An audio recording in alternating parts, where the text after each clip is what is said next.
তাদেরকে বলবো সৃজনী ফিলিং স্টেশনে সকাল থেকে অকটেন এবং পেট্রোল দেওয়া শুরু করছে। জনগণ নিয়মানুবর্তিতার সাথে আমাদের সঙ্গে সম্পৃক্ত হয়ে আমাদের কথা শুনে শৃঙ্খলার মাধ্যমে সিরিয়াল দিয়ে সবাই অকটেন পেট্রোল নিচ্ছে। কর্তৃপক্ষ তাদেরকে সরবরাহ করছে। ইনশাল্লাহ এখানে কোনো ধরনের অপ্রীতিকর কোনো ঘটনা হয় নাই। আমরা এখানে সকাল 9টা থেকে দায়িত্বে আছি। সকাল 9টা থেকে এখানে তেল দেওয়া শুরু হয়েছে। ইনশাল্লাহ আমরা শেষ পর্যন্ত থাকবো, এখানে কোনো সমস্যা হবে না। আর জনসাধারণ তো সচেতন, সবাই তো বুঝবে তেল শেষ হয়ে গেলে আর কর্তৃপক্ষ কেমনে দিবে। আমি আর আছে মিনি টিলার, তা আমি জমি চাষ করি। 1 বিঘে জমিতে আমার 1.5 লিটার করে তেল লাগে। এখন ওই ট্যাঙ্কি দিই 1 লিটারের বেশি তেল ধরে না, তা আমার এই ক্যারেটে তেল দিচ্ছে না। হ্যাঁ, ওই ট্যাঙ্কিতে নিতে বলছে, কিন্তু আমি ক্যারেটে নিয়ে যাবো। তো এখন এই পাম্প থেকে আপনাকে দিচ্ছে না? না, কি বলেছে আপনি? বলেছে যে আমার ওই ট্যাঙ্কি দিয়ে দেবে, ক্যারেটে দেবে না। কিন্তু 1 বিঘে জমি চাষ করতে আমার 1.5 লিটার লাগে, ওই ট্যাঙ্কি ফুল হবে। তাহলে আবার প্রতিবার কি আমার ওই ফুরাতে হবে আর আসতে হবে। দিনই 2-3 বিঘা চাষ হয়, তাহলে আমার 2-3 বার আসলে আমি কি তেল নিয়ে যেতে পারবো?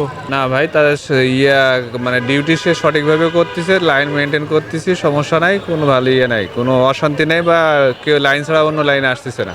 আপনি কতক্ষণ ধরে লাইনে আছেন? আমি অনেকক্ষণ ভাই, ঠিক এক্স্যাক্টলি টাইম মনে নাই। অনেকক্ষণ লাইনে থেকে যে তেলটা পাবেন এখন শেষ মুহূর্তে, কেমন কতটা স্বস্তি? অবশ্যই ভালো লাগবে ভাই। সিরিয়াল ঠিকই মেনটেন হচ্ছে, কিন্তু এই জায়গাটায় সমস্যা হচ্ছে ভাই। এখান থেকে বিভিন্ন থেকে গাড়ি ঢুকে দিচ্ছে, যার কারণে স্যার আমরা ভুক্তভোগী হচ্ছে। ওখানে পিছনে অনেক সিরিয়াল, ওরা তো সিরিয়াল ধরেই আছে। এখানে যদি লাইন ছাড়া ঢুকে তাহলে তারা কীভাবে কী করবে? আপনি কতক্ষণ ধরে serial? আমি 1 ঘন্টা ধরে সিরিয়াল আছে। আইন শৃঙ্খলা রক্ষাকারী বাহিনী আছে, সিরিয়ালটা ঠিকভাবে মেনটেন হচ্ছে কিনা বা তাদের কাজে আপনারা সন্তুষ্ট? আমি 3 ঘন্টা লাইনে আছি। মোটামুটি ড্রাইভিং লাইসেন্স নেওয়ার পরে তখন করতে যারা ড্রাইভিং লাইসেন্স ছিল না বা যাদের গাড়ির কাগজপত্র নাই তারা অলরেডি চলে গেছে। এক্ষেত্রে আমাদের জন্য একটু সুবিধা হয়েছে, যারা আমরা ড্রাইভিং লাইসেন্স আছে, আমাদের যারা গাড়ির কাগজপত্র আছে, তার পুলিশ আসার পরে কন্ট্রোল হয়েছে। কিন্তু কিছু কিছু ক্ষেত্রে যারা লোকাল নেতা আছে বা এরকম আছে, তারা এসে আমাদের ভিতর ঢুকে যাচ্ছে। আমরা সিরিয়ালের সেই পিছনে জগৎ তো আরও 50 বা 100 সিরিয়াল ছিল, তারা আমাদের ওভারটেক করে ঢুকছে। এটাই আমাদের বলা। এইটা আপনারা সাংবাদিক আছেন, এটা যাতে কন্ট্রোল হয় একটু আপনারা খেয়াল করুন। আমরা সকাল 9টা থেকে দাঁড়ায় আছি এখানে, এখনও সিরিয়ালে আছি, তেল পাই নাই। আইন শৃঙ্খলা বাহিনী আছে, কিন্তু মাঝে মাঝে লাইন বাদেও ঢুকতেছে লোকজন। এটা কেন হচ্ছে আপনার কি ধারণা? এখানে কেউ সচেতন না, আইন শৃঙ্খলা বাহিনী ঠিক মতন পরিচালনা করতে পারছে না, এই জন্য। যারা জোর করে ঢুকছে এটা কোন প্রভাবটা খাটাচ্ছে আসলে, আর এটা আপনার ব্যক্তিগত মতামত কি? এরা বিভিন্ন উচ্ছৃঙ্খলা লোক, মানে স্থানীয় লোক, এরা জোর করে ঢুকতেছে। এলাকার লোকজন, পাম্পের পরিচিত লোকজন, এই জন্য জোর করে ঢুকতেছে। আর যদি সিরিয়াল মেনটেন না হয় সেটা কিসের প্রভাবে হচ্ছে, সেটা কেন হচ্ছে? ভাই এখানে সিরিয়ালটা মেনটেন হচ্ছে, বাট সামনের থেকে যে গাড়িগুলো আপনার ইললিগালভাবে ঢুকছে, প্রশাসন তো সামনে আছে, এগুলো কিন্তু দেখছে না। প্রশাসন এখন কাগজ চেক করছে, ড্রাইভিং দেখছে, হেলমেট দেখছে, শুধুমাত্র এই লাইনের জন্য, অন্য কোনো লাইনের নাই। আর মূলত হচ্ছে প্রভাব হচ্ছে স্থানীয় প্রভাব, রাজনৈতিক প্রভাবে আপনার উল্টা দিক থেকে গাড়িগুলো ঢুকে তেল নিয়ে চলে যাচ্ছে। আর আমরা এই রোদের ভিতর ঘন্টার পর ঘন্টা ওয়েট করছি। এই বিশৃঙ্খলা এবং এই প্রভাবের সংকট নিরসনে আসলে কি করা উচিত? প্রশাসনকে আসলে কঠোর হওয়া উচিত, রাজনৈতিক নেতাদেরও এমন কর্মকাণ্ড করা উচিত যাতে করে আপনার রাজনৈতিক প্রভাবে কেউ যেন 2 নম্বরে দুর্নীতি করে তেল নিতে না পারে, ভয়ভীতি দেখিয়ে। আসলে পাম্পের যারা কর্মচারী ওরাও কিন্তু আপনার জিম্মি মতন হয়ে গেছে। এই অমুক নেতা পাঠাইছে স্থানীয় ছেলেবেলে, ওরা কি করবে বলেন? ওদের তো কিছু। বর্তমান বৈশ্বিক জ্বালানি যে পরিস্থিতি বিবেচনায় সকল সম্মানিত গ্রাহকের প্রয়োজনের অতিরিক্ত কিছু লোক তেল নিচ্ছে, আবার কিছু কৃষকরা আছে যারা 5 লিটার করে প্রতিদিন 5 লিটার করে পাবে।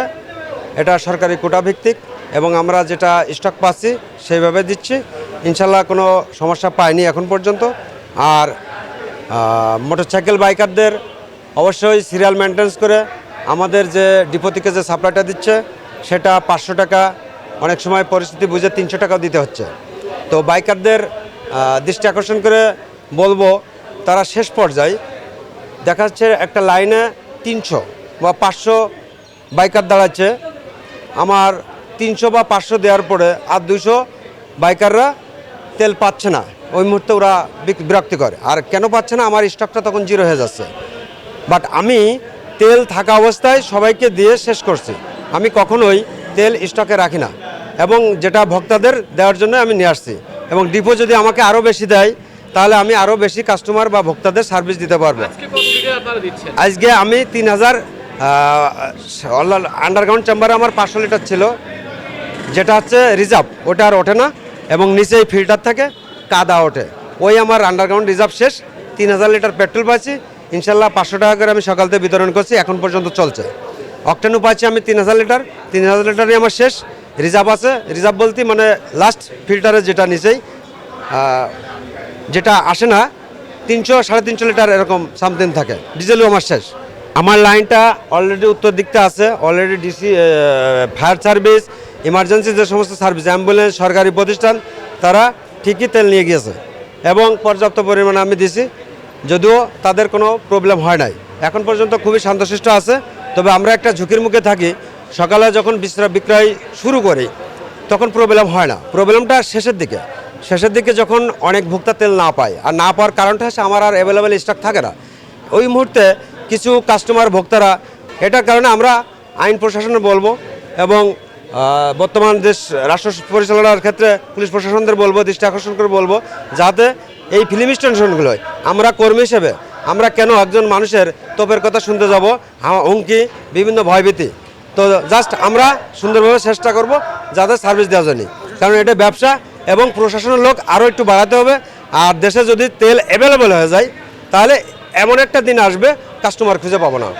তো বর্তমান বৈশ্বিক সারা বিশ্বে যে পরিস্থিতি, এই পরিস্থিতিতে আমরা সবাই বাংলা লোক এবং বাংলাদেশের লোক সবাই চাই সুন্দরভাবে দেশটা পরিচালনা করতে এবং দেশের জনগণ হিসেবে কেউ যেন মজুত না করি, যেটা প্রয়োজন স্বাভাবিক নিজের, সেই তেলটাই আমরা যাতে পাম্প থেকে গ্রহণ করি।